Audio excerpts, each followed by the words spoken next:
Fellow Americans, 4 years ago, we launched a great national effort to rebuild our country, to renew its spirit, and to restore the allegiance of this government to its citizens.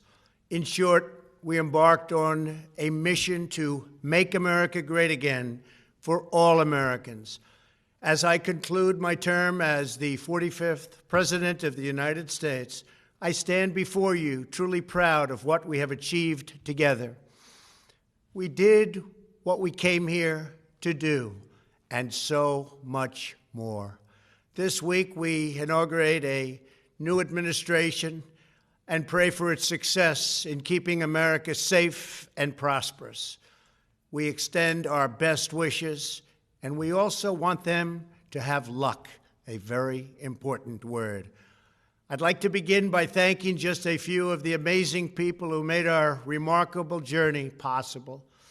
First, let me express my overwhelming gratitude for the love and support of our spectacular First Lady, Melania. Let me also share my deepest appreciation to my daughter Ivanka, my son-in-law Jared, and to Barron, Don, Eric, Tiffany, and Lara. You fill my world with light and with joy. I also want to thank Vice President Mike Pence, his wonderful wife Karen, and the entire Pence family. Thank you as well to my Chief of Staff, Mark Meadows, the dedicated members of the White House staff, and the Cabinet, and all of the incredible people across our administration who poured out their heart and soul to fight for America. I also want to take a moment to thank a truly exceptional group of people, the United States Secret Service. My family and I will forever be in your debt. My profound gratitude as well to everyone in the White House Military Office, the teams of Marine One and Air Force One, every member of the armed forces, and state and local law enforcement all across our country. Most of all, I want to thank the American people. To serve as your president has been an honor beyond description. Thank you for this extraordinary privilege, and that's what it is, a great privilege and a great honor. We must never forget that while Americans will always have our disagreements, we are a nation of incredible, decent, faithful, and peace-loving citizens who all want our country to thrive and flourish and be very, very successful and good. We are a truly magnificent nation. All Americans were horrified by the assault on our Capitol. Political violence is an attack on everything we cherish as Americans. It can never be tolerated. Now more than ever, we must unify around our shared values and rise above the partisan rancor and forge our common destiny. 4 years ago, I came to Washington as the only true outsider ever to win the presidency. I had not spent my career as a politician, but as a builder looking at open skylines and imagining infinite possibilities. I ran for president because I knew there were towering new summits for America just waiting to be scaled. I knew the potential for our nation was boundless as long as we put America first. So I left behind my former life and stepped into a very difficult arena, but an arena nevertheless with all sorts of potential if properly done. America had given me so much, and I wanted to give something back. Together with millions of hardworking patriots across this land, we built the greatest political movement in the history of our country. We also built the greatest economy in the history of the world. It was about America first because we all wanted to make America great again. We restored the principle that a nation exists to serve its citizens. Our agenda was not about right or left. It wasn't about Republican or Democrat, but about the good of a nation, and that means the whole nation. With the support and prayers of the American people, we achieved more than anyone thought possible. Nobody thought we could even come close. We passed the largest package of tax cuts and reforms in American history. We slashed more job-killing regulations than any administration had ever done before. We fixed our broken trade deals, withdrew from the horrible Trans-Pacific Partnership and the impossible Paris Climate Accord, renegotiated the one-sided South Korea deal, and we replaced NAFTA with the groundbreaking USMCA. That's Mexico and Canada, a deal that's worked out very, very well.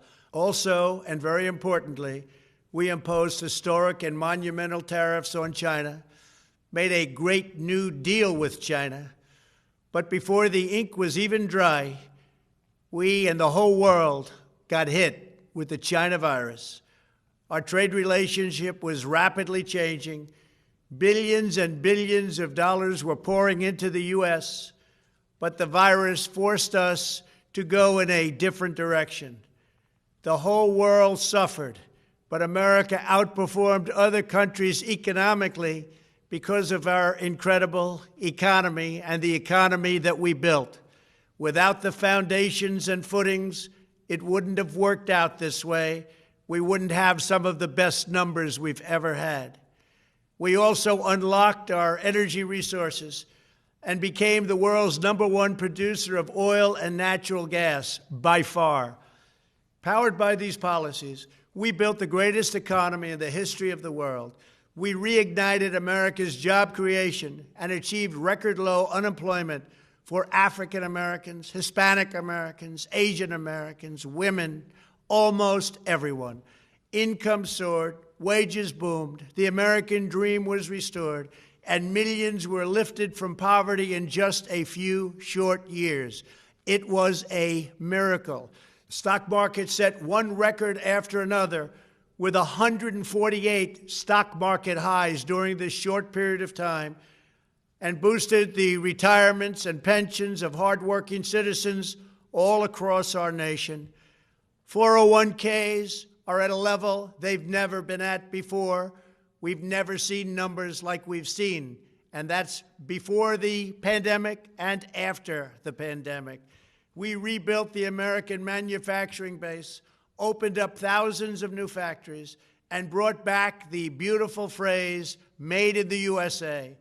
To make life better for working families, we doubled the child tax credit and signed the largest ever expansion of funding for child care and development. We joined with the private sector to secure commitments to train more than 16 million American workers for the jobs of tomorrow. When our nation was hit with the terrible pandemic, we produced not one, but 2 vaccines with record-breaking speed, and more will quickly follow. They said it couldn't be done, but we did it. They called it a medical miracle, and that's what they're calling it right now, a medical miracle. Another administration would have taken 3, 4, 5, maybe even up to 10 years to develop a vaccine. We did it in 9 months. We grieve for every life lost, and we pledge in their memory to wipe out this horrible pandemic once and for all. When the virus took its brutal toll on the world's economy, we launched the fastest economic recovery our country has ever seen. We passed nearly $4 trillion in economic relief, saved or supported over 50 million jobs, and slashed the unemployment rate in half. These are numbers that our country has never seen before. We created choice and transparency in health care, stood up to Big Pharma in so many ways, but especially in our effort to get favored nations clauses added, which will give us the lowest prescription drug prices anywhere in the world. We passed VA choice, VA accountability, right to try, and landmark criminal justice reform. We confirmed 3 new justices of the United States Supreme Court. We appointed nearly 300 federal judges to interpret our Constitution as written. For years, the American people pleaded with Washington to finally secure the nation's borders. I am pleased to say we answered that plea and achieved the most secure border in U.S. history.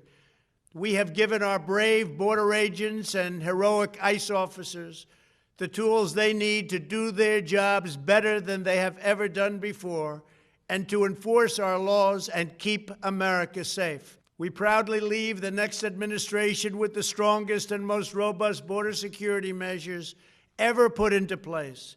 This includes historic agreements with Mexico, Guatemala, Honduras, and El Salvador, along with more than 450 miles of powerful new wall. We restored American strength at home and American leadership abroad. The world respects us.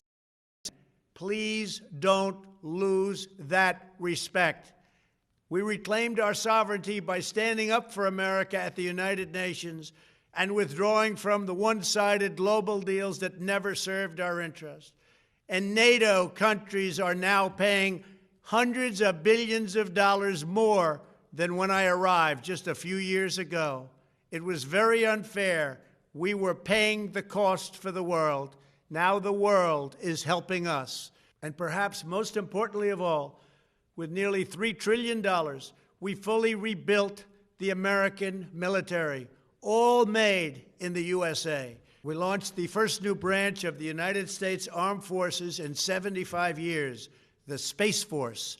And last spring, I stood at Kennedy Space Center in Florida and watched as American astronauts returned to space on American rockets for the first time in many, many years. We revitalized our alliances and rallied the nations of the world to stand up to China like never before. We obliterated the ISIS caliphate and ended the wretched life of its founder and leader, al-Baghdadi. We stood up to the oppressive Iranian regime and killed the world's top terrorist, Iranian butcher Qasem Soleimani. We recognized Jerusalem as the capital of Israel and recognized Israeli sovereignty over the Golan Heights. As a result of our bold diplomacy and principled realism, we achieved a series of historic peace deals in the Middle East. Nobody believed it could happen. The Abraham Accords opened the doors to a future of peace and harmony, not violence and bloodshed. It is the dawn of a new Middle East, and we are bringing our soldiers home.